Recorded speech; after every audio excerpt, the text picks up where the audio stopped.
Hi అండి, అందరికీ నమస్కారం. Welcome to my YouTube channel. ఇప్పుడే అందిన వార్త అండి. జగన్కు భారీ బిగ్ షాక్. వైఎస్ షర్మిల కొత్త ప్రయోగం. ఆ వివరాలని ఈ వీడియోలో తెలుసుకుందాం. వీడియో ఎక్కడే కానీ స్కిప్ చేయకుండా ఎండ్ వరకు చూడటం వల్ల ఇన్ఫర్మేషన్ అనేది పూర్తిగా అర్థమవుతుందండి. అలాగే వీడియో నచ్చినట్లయితే ఒక లైక్ చేయండి. ఇంకా సబ్స్క్రైబ్ చేసుకున్నట్లయితే మన ఛానల్ని సబ్స్క్రైబ్ చేసుకోవడం ద్వారా నేను చేసే ప్రతి ఒక్క వీడియో మీ వరకు రీచ్ అవుతుంది. ఆలస్యం చేయకుండా వివరాల్లోకి అయితే వెళ్ళిపోదాం. ఎన్నికలు సమీపిస్తున్న తరుణంలో కడప అసెంబ్లీలో రాజకీయాలు రంజుగా మారుతున్నాయి. రోజు రోజుకు చూసుకున్నట్లయితే ఇక 2009 వరకు టీడీపీ, కాంగ్రెస్, 2014 నుంచి 2019 వరకు వైసీపీ, టీడీపీల మధ్య నువ్వా నేనా అని తలపడుతూ వస్తున్న కడపలో ఈసారి త్రిముఖ పోరు జరగనుంది.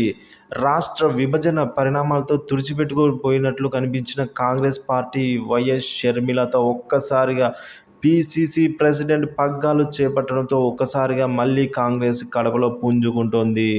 సో ఆమె స్వయంగా తనకు తానుగానే కడప ఎంపీగా అభ్యర్థి పోటీకి దిగడం, కడప సహా జిల్లాలోని పలు సెగ్మెంట్లలో బలమైన అభ్యర్థులను అయితే బరిలోకి దింపడంతో రాజకీయ సమీకరణాలు అయితే మారిపోయే పరిస్థితే కనిపిస్తుంది. ఇక కడప అంతా కూడా ఈ విధంగా అయితే దద్దరిల్లుతోంది ఎలక్షన్స్తో.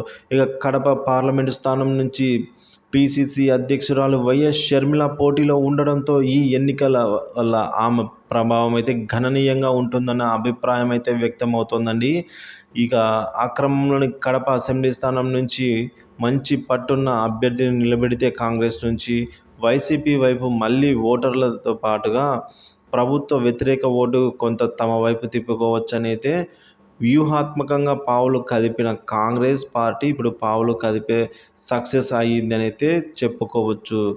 సో మరి చూసుకోవచ్చండి, కడపలో అయితే మనకు ఈ విధంగా ఉద్రిక్తత మూడు పార్టీల పోరు అయితే సాగుతోంది. కడప జిల్లా మొత్తం వ్యాప్తంగా చూసుకున్నా కూడా